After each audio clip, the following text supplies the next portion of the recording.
Ahora he aquí un resumen de lo que fueron las clases pasadas. Así que atiendan el video y van a poder entender un poco más acerca de eso.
Ellos llegan entonces, predican en Tesalónica y nuevamente allí ellos tienen que huir.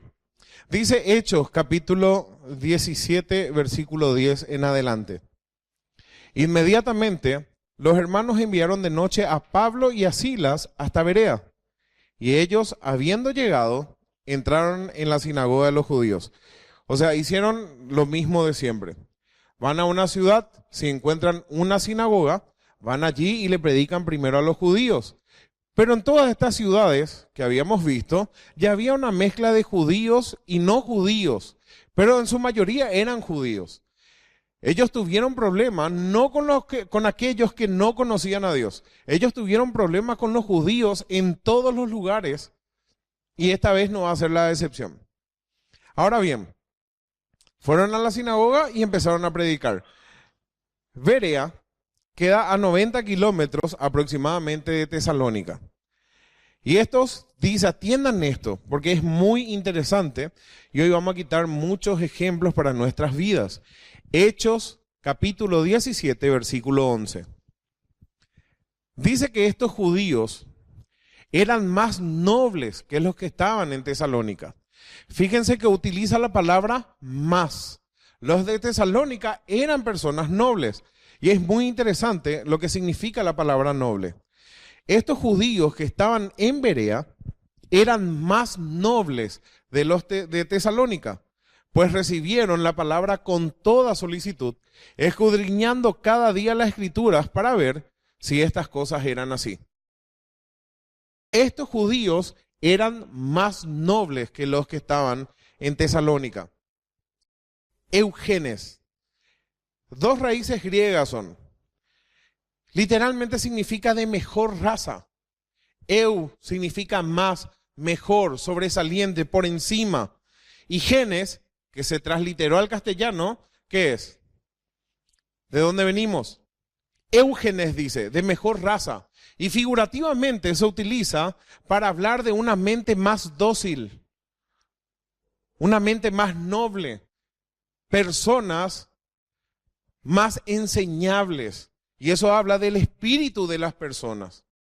Acá la palabra de Dios exalta a aquellas personas que reciben la palabra con toda solicitud, aquellas personas que escudriñan cada día la Escritura para corroborar si esto es veraz o no. Estos eran más nobles. Y dice que el resultado de eso, justamente porque eran más nobles y eran humildes de corazón, creyeron muchos de ellos.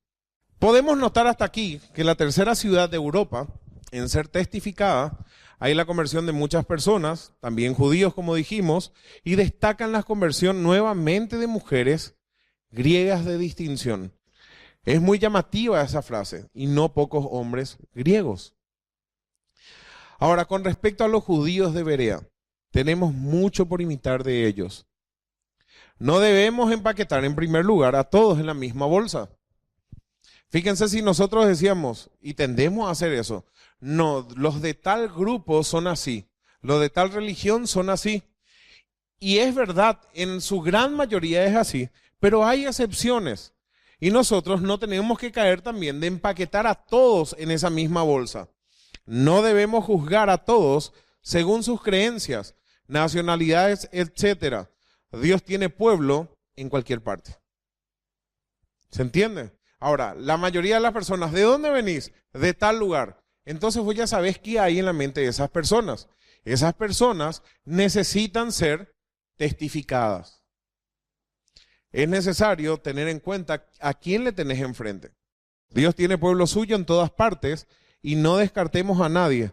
Todos necesitan ser testificados. No quitemos de este contexto lo que estamos diciendo. Solamente en este contexto. Imagínense la experiencia de Pablo.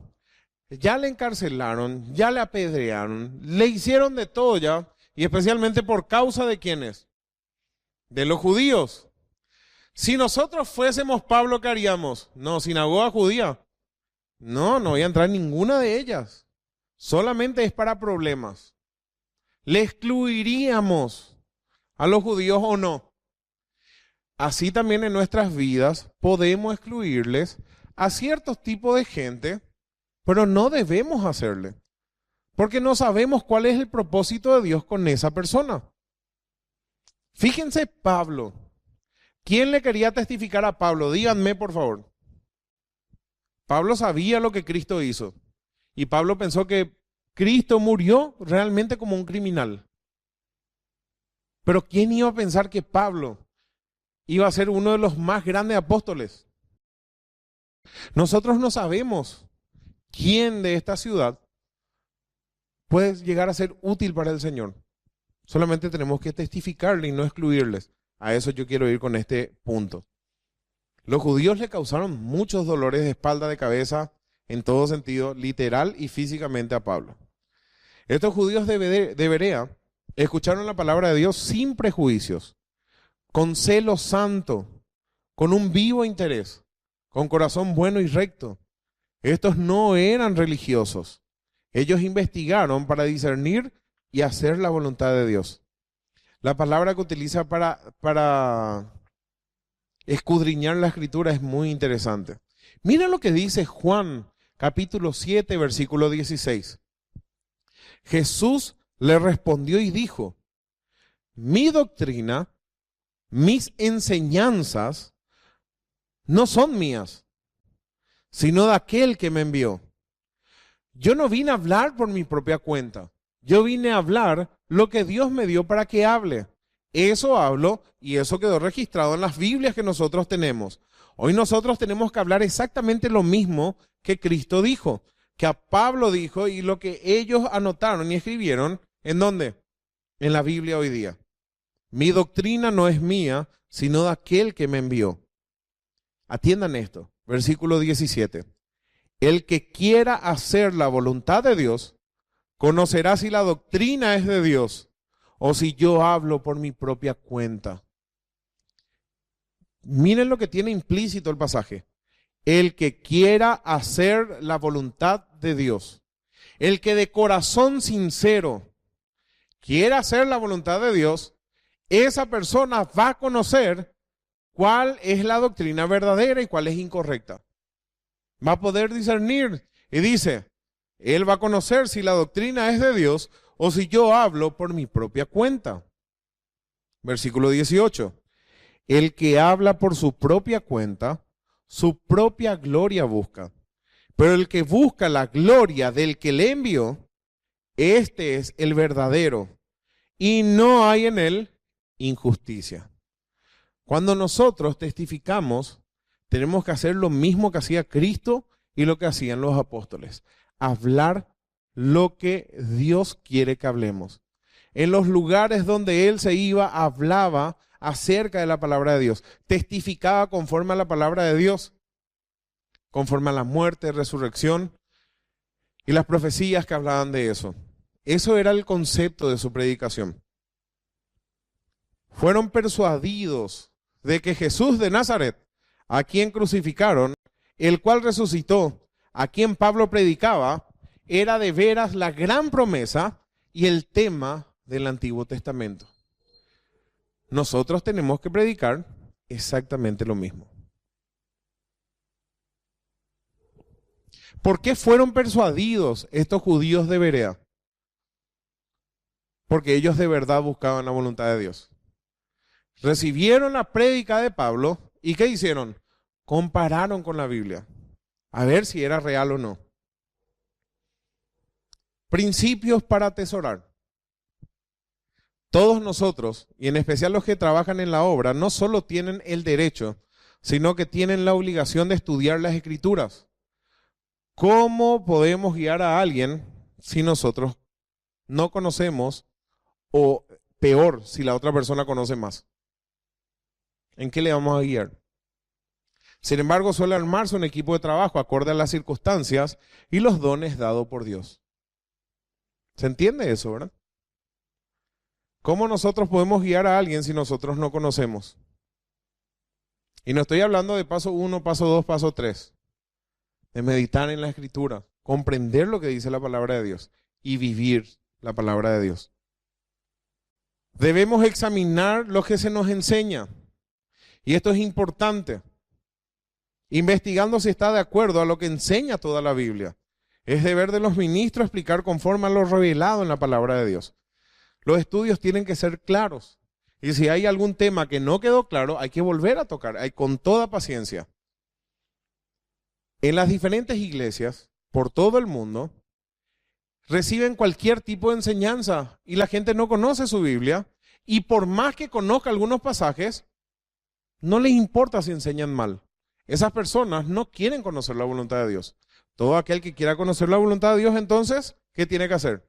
Escudriñar las Escrituras, especialmente los líderes. Y aquellos que quieren trabajar en la obra de Dios tienen que conocer cada día más lo que Dios dice. La fe no basada en la palabra de Dios no sirve. Es una fe hueca.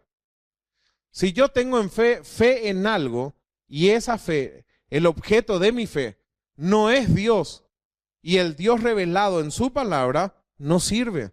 Igualmente cada uno debe llegar a entender las Escrituras y depender totalmente de la guía de Dios, el Espíritu Santo.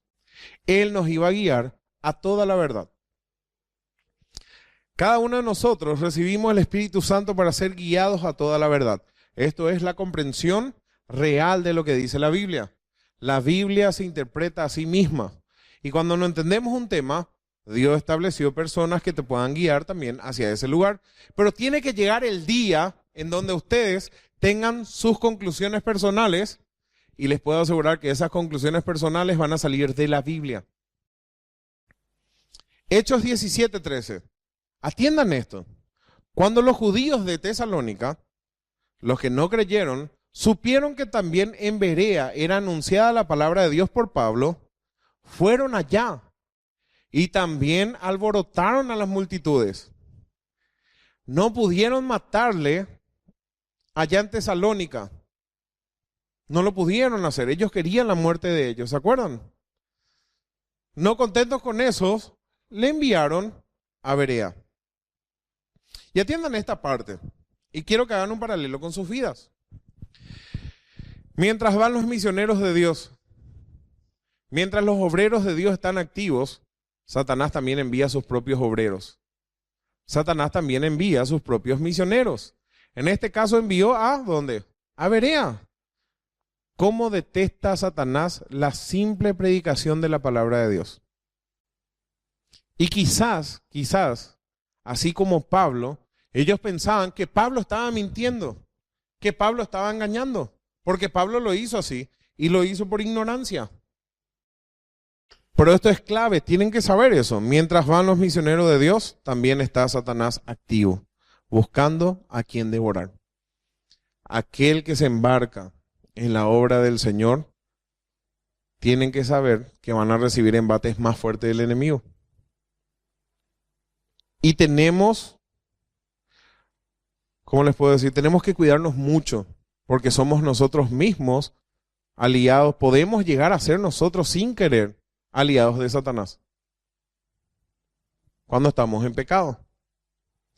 Seguramente ellos creían que estaban haciendo la voluntad de Dios al tratar de silenciar a Pablo. Y atiendan este dicho: los mayores horrores se han y se siguen haciendo cuando alguien identifica sus ideas con la voluntad de Dios. Tenemos que tener cuidado. Cuando yo tengo ciertas ideas y esas ideas no están fundamentadas en la palabra de Dios, tengo que tener cuidado, mucho cuidado, porque voy a hacer de tropiezo no solamente a mí mismo, sino a muchas personas. Los islámicos, ellos piensan que le están sirviendo a Alá, al Dios verdadero. ¿A cuántas personas ya mataron? Los islámicos extremistas, estamos diciendo, lo que son terroristas. Así hay muchas personas que tienen sus ideales y piensan que eso está bien. Eso es fruto de una fe no basada en la palabra de Dios. ¿Qué tal estamos nosotros con nuestra fe? Lo que hacemos y lo que decidimos está en base a la palabra de Dios. Y tenemos que ser muy cuidadosos porque es tan fácil desviarnos. Es muy fácil desviarnos. Y pensamos que lo que nosotros pensamos, Dios está feliz y está saltando con todos los ángeles en el cielo porque yo estoy haciendo eso. Y contradice lo que dice la Biblia. Tenemos que atender. Hechos 17:14. Pero inmediatamente los hermanos enviaron a Pablo que fuese hacia el mar. Y Silas y Timoteo se quedaron allí. ¿Para qué se quedaron Silas y Timoteo? Para confortar a los hermanos, para seguir enseñando, para seguir predicando. Entonces Pablo se adelanta y vaya, porque realmente al que más le buscaban era ¿a quién? A la cabeza. Ellos iban a estar felices si le mataban a Silas o a Timoteo. Pues la cabeza de quien querían era la cabeza del apóstol Pablo. Atiendan esta parte. 17:15. Y los que se habían encargado de conducir a Pablo, los hermanos de Berea, dice, le llevaron a Pablo a Atenas, y habiendo recibido orden para Silas y Timoteo, de que viniesen a él lo más pronto que pudiesen, y salieron. Imagínense la escena.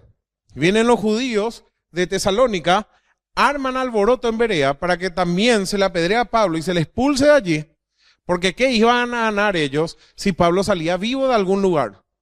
Iba a seguir predicando como lo estaba haciendo ahora. Tenían que matarles. Pero en el fondo, ¿quién es el que le quería matar a Pablo? Satanás.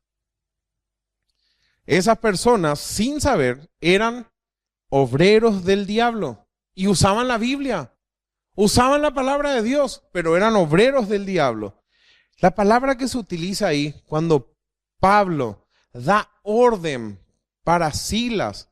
¿Quién era Silas? Por eso estudiamos mucho. ¿Quién era Silas? Un principal de la iglesia de Jerusalén. No era un nuevito en la fe. No era un creyente más. Todos los creyentes somos iguales, pero Silas era una persona prominente en aquel lugar. La palabra que utiliza es entole, que significa mandamiento, orden, prescripción autoritativa de una autoridad superior, de un rango superior. dio la orden, no es que Timoteo y Silas, si les parece bien, vengan rápido. No, hagan tal cosa. Y la actitud de ellos es envidiable. Es muy interesante la actitud de Silas y Timoteo. Ellos entendían que no se trataba de quién es el jefe. Pablo dio orden a ambos. El objetivo de los tres era uno solo: la obra de Dios. Pablo era el apóstol, además tenía el don de presidir. Ellos entendían eso. Ellos no tenían problema con eso. ¿Y quién es Pablo para mandarme a mí? Una persona puesta por Dios. Y la obra sí se lleva. Mientras Pablo lo esperaba en Atenas, su espíritu se enardecía viendo la ciudad entregada a la idolatría. Ahora, acá la figura que hay es, y se decía irónicamente en aquel tiempo, que era más fácil encontrar una estatua que a una persona. La ciudad estaba llena de estatuas y ellos le llamaban dioses. Hoy se cambiaron el nombre nomás. Hoy se le llama santos. Pero anteriormente se llamaba dioses. Otra de las cosas antes de entrar al tema. ¿Cómo el Señor capacitó a Pablo? Miren lo que le dice Hechos capítulo 9, versículo 15. El Señor le dijo a Ananías: ve, porque instrumento escogido me es este para llevar mi nombre en presencia de los gentiles y de reyes y de los hijos de Israel. El Señor le dijo a Ananías: Ananías, andate. Ananías le estaba aconsejando a Dios, increíble. Nosotros queremos hacer muchas veces lo mismo. Ve, porque instrumento escogido me es este para llevar mi nombre en presencia de los gentiles, de reyes y de los hijos de Israel. Pablo ya estuvo en presencia de procónsules, ¿verdad que sí? Ya le testificó. Y agrega el versículo 16, porque yo le mostraré, Cristo mismo, cuánto le es necesario padecer por mi nombre. Pablo ya sabía que estas cosas iban a pasar. Y les digo a ustedes también lo mismo. Cristo ya nos avisó a nosotros: en el mundo tendréis aflicciones. El que quiera vivir piadosamente en Cristo Jesús va a sufrir persecución. Los primeros enemigos del creyente van a ser los de su casa. Eso dice la Biblia. No nos tenemos que sorprender de la prueba de fuego, dice Pedro. Cristo ya nos avisó, pero dice otra cosa: ánimo, yo he vencido al mundo. Yo he rogado por ustedes. Yo estoy contigo todos los días hasta el fin del mundo. Pero fortalecete en el Señor y en la fuerza de su poder, para que cuando llegue el día malo puedas estar firme cuando haya acabado todo y poder exclamar como el apóstol Pablo: he guardado la fe, he peleado la buena batalla, mi corona me está guardada, mi Señor fiel me va a dar en aquel día. Nosotros sabemos dónde nos metemos y cuando empezamos a trabajar en la obra va a ser más intenso los ataques del enemigo. Pero nosotros sabemos que va a ser difícil, sabemos que vamos a tener tentaciones por todos lados, especialmente para ser infieles al Señor. Y esa es una de las responsabilidades más grandes de la iglesia: ser fiel, ser dignos de confianza. Que si decimos sí, vamos a hacer, si nos comprometemos con algo, vamos a tratar de hacerlo mejor. Pablo fue preso en Filipos. En este segundo viaje no vamos a hablar. Huyó de Tesalónica de noche. Nuevamente huye de Berea y está presto a predicar en Atenas. Y en Atenas es uno de los peores lugares para predicar dentro del imperio. Para mí al menos me pareció, y vamos a estar viendo hoy el contexto de lo que era Atenas. Cualquiera hubiera abandonado la tarea. ¿Cuántos kilómetros ya caminó Pablo? No habrá dormido nada esa noche cuando estaba en la cárcel, de dolor. Después le testifica al carcelero. Se bautiza al carcelero con toda su casa, se despide con Lidia, sale de viaje. No para. Todos los problemas y otra vez aquí en Berea tiene que salir huyendo. porque los judíos querían matarle de vuelta. ¿Y cómo reaccionaba Pablo? Te puedo asegurar que él oraba por ellos. Si él hacía lo mismo antes. Pablo mismo hacía lo mismo, se iba a seguirle a los creyentes para darle muerte o cárcel.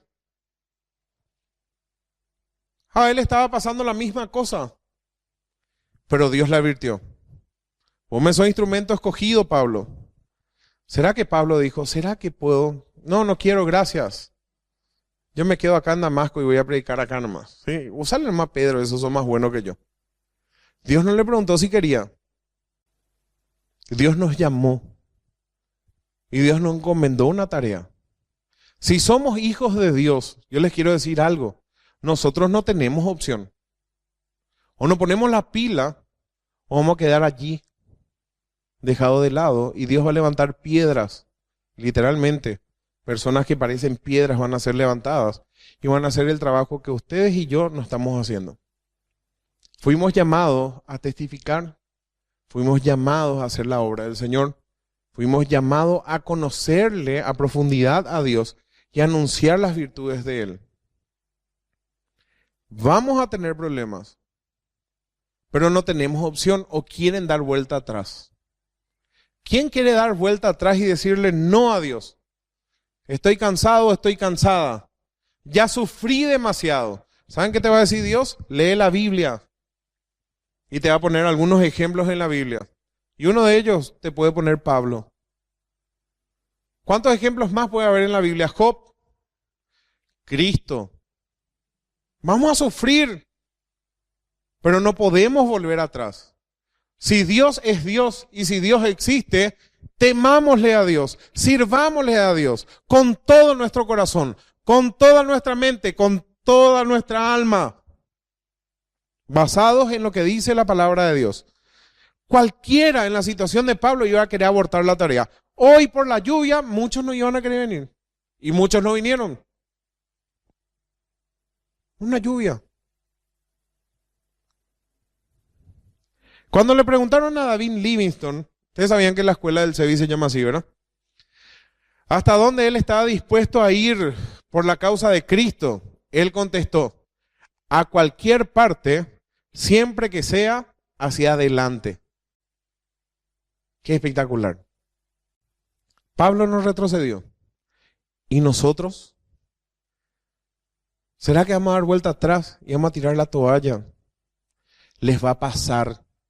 Si no les pasó, les digo que les va a pasar. Va a venir la tentación de tirar todo y no querer saber más nada. Y lo peor que puedes hacer en ese momento es apartarte. Lo peor, dejar de tener comunión con los hermanos, porque ahí sí vas a ser presa fácil de Satanás. Les digo algo, cuando Cristo estaba por ir a la cruz, cuando estaba en el Getsemaní, Cristo estamos hablando, perfecto, fue tentado en todo pero sin pecado. Él no quiso estar solo. ¿Qué hizo Cristo? Les llevó a los 11, porque Judas ya se fue para entregarle. Y otra vez le dijo a Pedro, a Juan y a Santiago, vengan conmigo. No quiero estar solo. El creyente que está solo, encima que tenemos el paralelo, la comparación que somos ovejas, está en grave peligro. Ningún ser humano fue creado para vivir en soledad. Ningún ser humano puede vivir solo. Dios no nos creó así. Nos creó para interdepender e interrelacionarnos con todos. Y en Cristo fuimos recreados, hechos nueva criatura, para interrelacionarnos íntimamente como creyentes. No necesariamente con todos va a ser muy íntimo, pero allí tenés que estar, en medio del rebaño.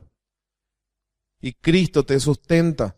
Lo peor que podés llegar a hacer es apartarte y vivir solitariamente. O no contarle a nadie lo que pasás, o tragarte todas las cosas y querer ser supercampeón. Dios no estableció eso. No hizo Dios así.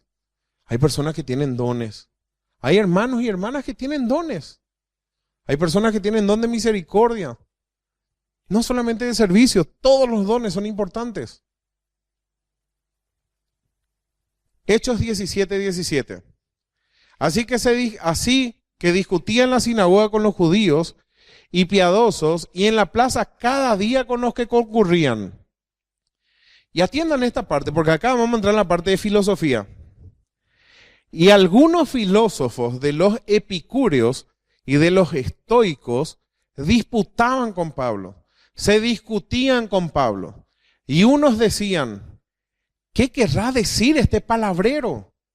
Y otros, parece que es predicador de nuevos dioses, porque les predicaba el evangelio de Jesús y de la resurrección. Ahora, tanto los epicúreos como los estoicos eran gnósticos y tenían una filosofía que hasta el día de hoy se practica, una filosofía satánica. Los epicúreos, vamos a hablar muy poco de ellos, seguidores de Epicuro, quienes creían que la felicidad era principal objetivo de la vida. Y yo les pregunto, ¿cuántos epicúreos existen hoy? Todos. El 99%, incluyendo creyentes, están totalmente equivocados y tienen una filosofía satánica de la vida. Los epicúreos creían que la felicidad era el principal objetivo de la vida. ¿Y cuál es el principal objetivo en la vida? Dios dice que nos creó para su gloria. Dios sí quiere que nos divertamos. Dios sí quiere que pasemos felices los momentos, pero no toda la vida es diversión. Fíjense, ustedes mírenle a los niños cómo se manejan, a las criaturas. ¿Qué quieren hacer ellos? Jugar todo el día. Hasta que se desconecte su cerebro van a jugar cuando están juntos. Los grandes no son diferentes que ellos. Buscan diversiones y placeres. Y la vida no consiste en eso. ¿Podemos tener diversiones? Claro que podemos tener diversiones. Diversiones sanas. Para ellos, este era el objetivo principal de la vida. No piensan así todo el mundo. Y si nosotros pensamos así, tenemos que saber que ese no es el objetivo principal de la vida. Y aparte, la gente también piensa que el objetivo principal de la vida es acumular bienes materiales, plata, casas, autos, etc. Tampoco es. La vida del hombre no consiste en la abundancia de bienes que posee. Entonces, ¿qué consiste la vida? ¿Qué es la vida? ¿Cuál es la verdadera vida? Y tenemos que hablar que es la vida eterna, la vida que Dios ofrece en Cristo Jesús. Nuestra vida no es para estos cielos y para esta tierra. Está para algo mejor. Pero igual así, Dios quiere que disfrutemos de esta vida. Los estoicos iban para el otro extremo. Tenés que tratar de evitar todo lo que te dé placer. Por eso se suele decir, sufrieron estoicamente o aguantaron estoicamente. Hasta llegaban a enseñar que casarse está mal. Porque hay que abstenerse de todo tipo de diversión y todo tipo de placer. Hay que sacrificar y mortificar la carne. Muchas religiones dicen lo mismo el día de hoy. Hay que hacer sacrificios. El único sacrificio que Dios acepta es el sacrificio que hizo nuestro Señor Jesucristo. Los estoicos, ellos ponían lo racional por encima de todos. Eran panteístas, decían que Dios o todo era Dios. Su ética se caracterizaba por un serio afán de la moralidad y en un alto sentido del deber, abogando por una conducta de acuerdo a la naturaleza. ¿No les parece algo familiar? Cuidemos el mundo, cambiemos el mundo. Vamos a asociarnos a Greenpeace. Y en eso consiste su vida. Hoy están mezcladas todas esas cosas. Ahora bien, se supone, en Atenas era la capital de la cultura. Pero fíjense qué maleducados eran estos epicúreos. Se suponen que tenían que ser respetuosos. Cuando dice, ¿qué querrá decir este palabrero? La palabra es esta que aparece aquí. Espermologos, que significa vulgarismo, es un vulgarismo, mejor dicho, ateniense, para designar a hombres que van vagando por el mercado recogiendo cualquier cosa que se pudiera aprovechar. Fíjense lo denigrante que son al usar esta palabra. Algún ventajero también se utilizaba para enseñar o para señalar a un charlatán o coleccionista de chismes que viene con informaciones falsas. También se le decía a un pseudo intelectual, este se cree un vivo intelectual que sabe todas las cosas. Esto dijeron, ¿qué querrá decir este palabrero? Qué vulgares, ¿verdad? A diferencia de los judíos de Berea, que eran nobles de mente. Atenas, centro cultural e intelectual. Se suponía que ellos tenían que razonar, pero sus falsas religiones y sus falsas creencias no le permitían pensar coherentemente. Atenas era el centro religioso del mundo greco-romano y hasta el día de hoy su influencia nos llega.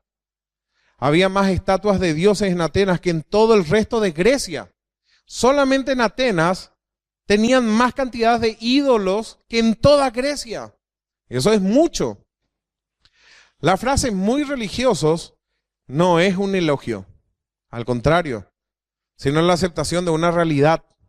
Eran personas muy paganas, muy satánicas. Miren este pequeño documental acerca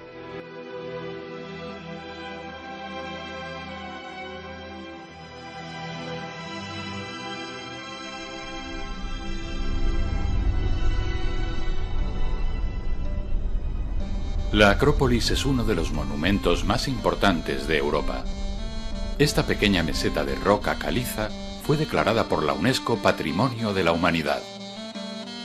Estamos en la cuna de la democracia, en la patria de la filosofía, en la ciudad de los grandes matemáticos, artistas y escritores. La Acrópolis era el lugar mejor defendido de la ciudad por su posición elevada y por estar rodeado de murallas. Se aprovechaba para situar aquí los edificios emblemáticos y sagrados. También se celebraban aquí los eventos más importantes de la ciudad. Son muchos los pueblos que han ocupado este lugar, dejando su marca en las construcciones y la configuración de la Acrópolis. En su interior se han hallado evidencias de la presencia de un palacio perteneciente a la época micénica, hacia el año 1400 a.C. Una gran parte de los edificios que forman la Acrópolis se edificaron durante la época de Pericles en el siglo V a.C. Anteriormente, los edificios fueron destruidos por las tropas persas de Jerjes I.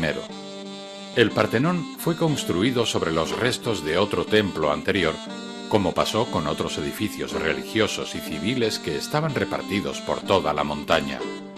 Todos se conservaron en bastante buen estado hasta el siglo XVI, cuando a causa de la dominación otomana, el Partenón se convirtió en mezquita, el Erecteión en harén y los propileos en polvorín. Durante el asedio de Atenas del año 1687, los venecianos, bajo el mandato del general Francesco Morosini, hicieron grandes destrozos con sus bombardeos. Un golpe de mortero destruyó en parte el Partenón, ya que los musulmanes lo utilizaban también como polvorín, derrumbándose el techo del templo.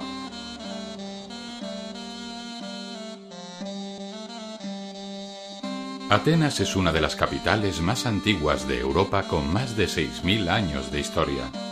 Sus inicios se sitúan alrededor del año 4000 a.C. con los pelasgos, sus primeros habitantes. Después llegaron los helenos, que encumbraron a la ciudad. En la Atenas prehistórica, la historia se mezcla con la mitología, dando lugar a mitos y leyendas.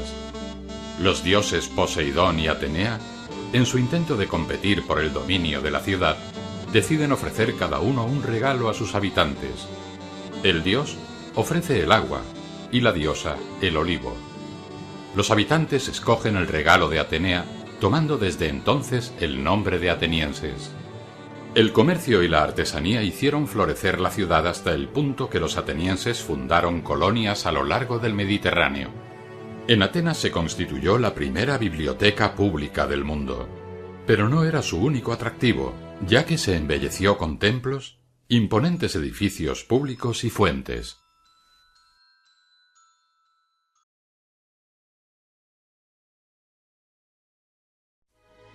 Entre el 508 y el 507 a.C., Clístenes estableció en Atenas las bases del régimen democrático y aseguró a los ciudadanos libertad, igualdad de derechos e igualdad ante las leyes.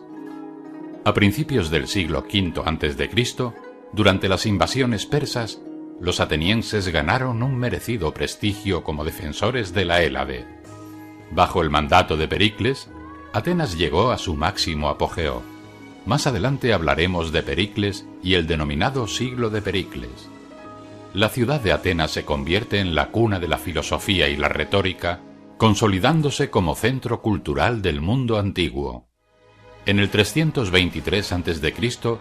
tienen lugar dos hechos históricos trágicos para el helenismo: la muerte de Alejandro Magno a los 33 años y la caída de la democracia de Atenas, que cambia el rumbo de la historia griega. Desde entonces, Atenas experimenta una progresiva decadencia política, aunque se mantiene como centro cultural del mundo antiguo hasta el 529 de nuestra era, cuando un edicto del emperador Justiniano pone fin a las escuelas filosóficas de Atenas y obliga a todos los atenienses y griegos a convertirse al cristianismo en un plazo de 3 meses. Atenas, al igual que toda Grecia, permaneció bajo la dominación romana. Prácticamente desde entonces y durante casi 2000 años se suceden en Grecia las invasiones extranjeras.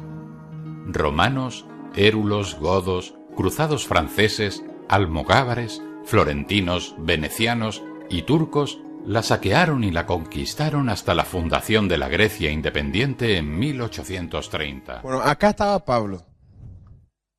Una de las matemáticas, dice, de la filosofía, y venían con eso, ¿cuánto? Hace años. Atiendan lo que pasó ahora. En el versículo 19 dice: y tomándole, le trajeron al Areópago. El Areópago quedaba en la Acrópolis, en la parte de arriba que vieron. Y le dijeron: podremos saber qué es esta nueva enseñanza de que hablas. Y atiendan esto, lo que se hacía en ese lugar. El Areópago.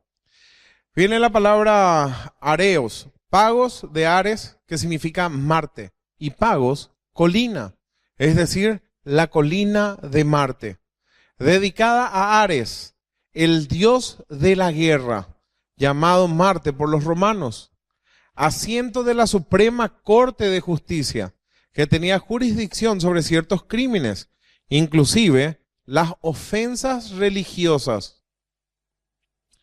Dice que los epicúreos y los estoicos le tomaron y le llevaron al Areópago, que era, ¿qué cosa? El asiento de la corte de justicia, que lo sería el Palacio Judicial de acá de Paraguay.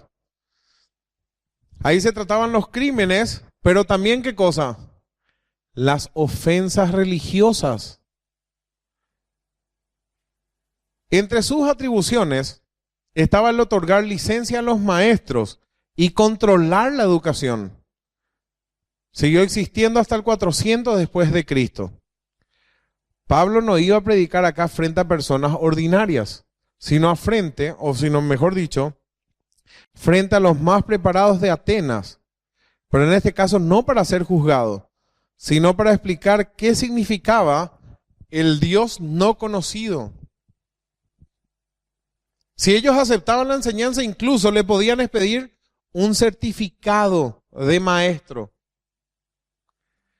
Pablo tenía que estar altamente preparado para testificar aquí, porque no iba a poder hablar de la misma manera como le hablaba a los judíos. Iba a ser diferente. Pero también tenemos que tener en cuenta, si Pablo le llegaba a ofender, en el buen sentido de la palabra, también le podían juzgar, porque era la Corte Suprema de Justicia. Entonces le trajeron al Areópago. Y dicen, le llevaron al Areópago diciendo: ¿podremos saber qué es esta nueva enseñanza de que hablas? Pues trae a nuestros oídos cosas extrañas. Queremos pues saber qué quiere decir esto. Porque todos los atenienses y los extranjeros residentes allí en ninguna otra cosa se interesaban sino en decir o en oír algo nuevo. Esto puede ser el punto del momento. Pablo va a predicar un Dios nuevo. ¿Qué es esto de Cristo y la resurrección? Entonces Pablo, puesto en pie en medio del areópago, dijo: varones atenienses, en todo observo que sois muy paganos. Porque eso significa religiosos allí. En todo observo que sois muy religiosos. Porque pasando y mirando vuestros santuarios, hallé también un altar en el cual estaba esta inscripción: al Dios no conocido, al que vosotros adoráis, sin conocerle, es a quien yo os anuncio. Hoy en día esta es nuestra predicación. El mundo, casi el mundo entero, le adoran supuestamente a Dios, al Dios de la Biblia, pero no conocen la Biblia. Hacen una adoración sin conocerle. Me imagino a Pablo paseándose por allí y viendo todo lo que es el lugar y dijo: este es mi gancho, el Dios no conocido. Pero Dios le hizo ver ese lugar también para que él pueda hablar estas cosas. El Dios que hizo el mundo, y acá va, atiendan bien. Ellos tenían otras concepciones. Los panteístas creían que todo era parte del universo y todo era el universo. Y que hay una mente suprema, etcétera, etcétera. Y empieza Pablo con la creación. Por eso yo siempre les digo, cuando testificamos, ¿en qué crees? ¿Crees en Dios? Y de ahí vas a saber qué piensa. Si la respuesta es sí, vamos a la Biblia. Si la respuesta es no, ¿por qué no crees en Dios? ¿En qué crees? Y después les lleva a la Biblia. ¿Se entiende? Y Pablo empieza y dice: el Dios que hizo el mundo y todas las cosas que en él hay, siendo Señor del cielo y de la tierra, no habita en templos hechos por manos humanas. Qué buen gancho el Dios no conocido. Porque no lo ofendía, porque ellos aceptaban todos los tipos de dioses. Yo les quiero decir que el Dios de la Biblia no habita en templos hechos por manos humanas, y menos en imágenes. Ni es honrado por manos de hombres, como si necesitase de algo, pues Él es quien da a todos vida, alimento y todas las cosas. Hablamos de la causa inicial del universo y la causa continua. El que creó todas las cosas tiene el poder de sustentar toda la creación y no necesita de nada de lo que ustedes le puedan dar. Es un Dios más poderoso que toditos los otros dioses a los cuales ustedes creen. ¿O no le está diciendo eso? Impresionante, impecable el discurso de Pablo. Él no necesita de ustedes. Ustedes necesitan de Él. De una sangre. ¿De qué sangre? De Adán y Eva. Y de una sangre ha hecho todo el linaje de los hombres, para que habiten sobre toda la faz de la tierra. Le está contando el Génesis sin abrir la Biblia. Le está contando lo que dice la Biblia, sin que ellos se den cuenta. Le está testificando súper bien. De una sangre ha hecho todo el linaje de los hombres, para que habiten sobre la faz de la tierra. Y le ha prefijado el tiempo o el orden de los tiempos y los límites de su habitación. Le está dando razón de la vida, de la muerte. Porque después va a hablar de ¿qué? De la resurrección. Para que busquen a Dios. Atiendan. Le fijó un límite. Ustedes van a morir algún día porque tienen que buscar a ese Dios no conocido. Y dice, si en alguna manera palpando pueden hallarle, aunque ciertamente no está lejos de cada uno de nosotros. Los panteístas que estaban ahí presentes, ¿qué creían? Que todo es Dios. O sea, la planta es Dios, el perro es Dios, los animales son Dios, nosotros somos Dios. Y Pablo estaba poniendo un equilibrio entre los epicúreos y otros gnósticos. Y está dando en el punto exacto.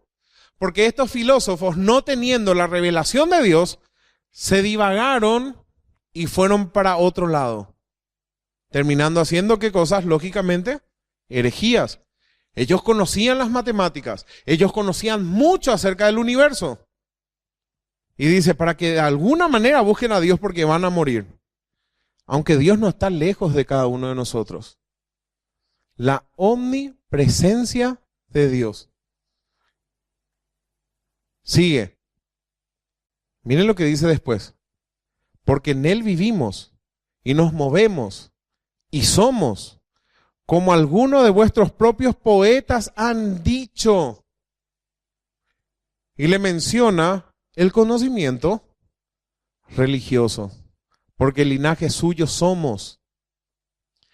Siendo pues linajes de Dios, el Dios que creó el cielo y la tierra y que hizo de una sangre todo el linaje de los hombres y le prefijó un día de su muerte y le dio tiempo,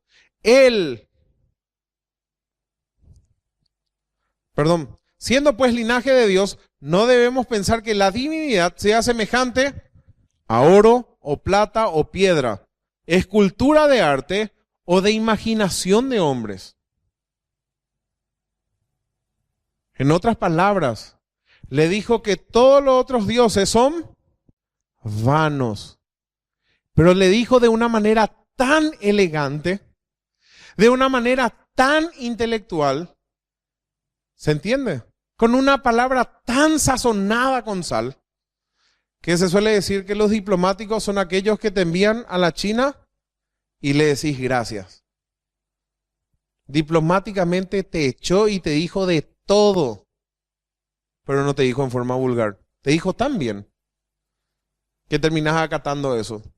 Pablo le dice tan bien, siendo pues linaje de Dios, no tenemos que pensar. Atiendan lo que le dice. Piensen, por favor, gente. ¿Cómo nosotros podemos decir que Dios, el Todopoderoso, creó todas las cosas y otra vez va a necesitar de una estatua? ¿En la cabeza de quién entra eso si Dios es todopoderoso? Y creó todas las cosas y Él sostiene el universo. Él sostiene el sol en su lugar. Él sostiene la luna en su lugar. Todo lo creado, Él lo definió. ¿Necesita Dios de nosotros? No, ni aún necesita nuestra adoración. Porque los dioses griegos, que ellos necesitaban la adoración de sus seguidores para fortalecerse, o si no morían. Y Pablo está arremetiendo contra eso. La divinidad no va a ser nunca semejante a ningún tipo de estatua. Pero Dios, habiendo pasado por alto los tiempos de su ignorancia, ahora manda a todos los hombres en todo lugar que se arrepientan. ¿Está rompiendo el evangelio Pablo? No, está diciendo exactamente lo mismo en otras palabras. Ustedes tienen que arrepentirse. Y ellos entendían lo que le estaba diciendo. Porque ustedes están pecando. Dios solamente que hasta este momento les perdonó. Pero hoy le vengo a contar acerca de ese Dios no conocido. Ese Dios no conocido dice que se arrepientan. El arrepentimiento nunca debe separarse de nuestra prédica. ¿Qué es arrepentirse? Un cambio de mente. Sentir pesar por el pecado. Y le dice, manda a todos los hombres en todo lugar, no solamente aquí en Atenas, que se arrepientan, por cuanto ha establecido un día en el cual juzgará al mundo con justicia por aquel varón a quien designó, dando fe a todos con haberle levantado de los muertos. El evangelio completito le entregó. Y la palabra de Dios dice que hasta aquí le escucharon. Más de esto no le quisieron escuchar. Pero cuando oyeron lo de la resurrección de los muertos, unos se burlaban. Hasta allí todos creyeron, atiendan. Creyeron que existe un Dios que creó todas las cosas. Creyeron lo del linaje, o no sé si creyeron con esa fe, pero escucharon y hasta ahí asintieron. creyeron en el juicio de Dios, pero no aceptaron la resurrección de los muertos de Cristo. ¿Resultado? No son salvos. Pero eso nomás les falta creer. No son salvos. ¿El evangelio es completo o no es evangelio? Unos se burlaban y otros decían, ya te oiremos acerca de esto otra vez. Se mataban de risa. Para los griegos la idea de la Dionisio, la resurrección, era totalmente ridícula. Porque justamente el cuerpo es una cárcel y tienen que liberarse de ese cuerpo. ¿Y qué hizo Pablo? Ya cumplió su tarea. Así Pablo salió de en medio de ellos.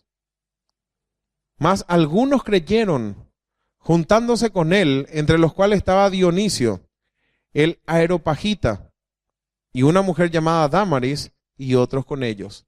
O sea, uno de los miembros de los que estaban presentes de la Corte Suprema de Justicia, creyó en Cristo.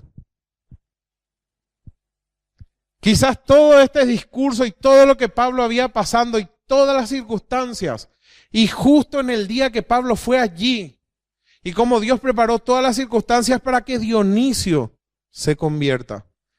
¿Cuántas cosas Dios preparó para que vos te conviertas? Para que vos escuches la palabra de Dios.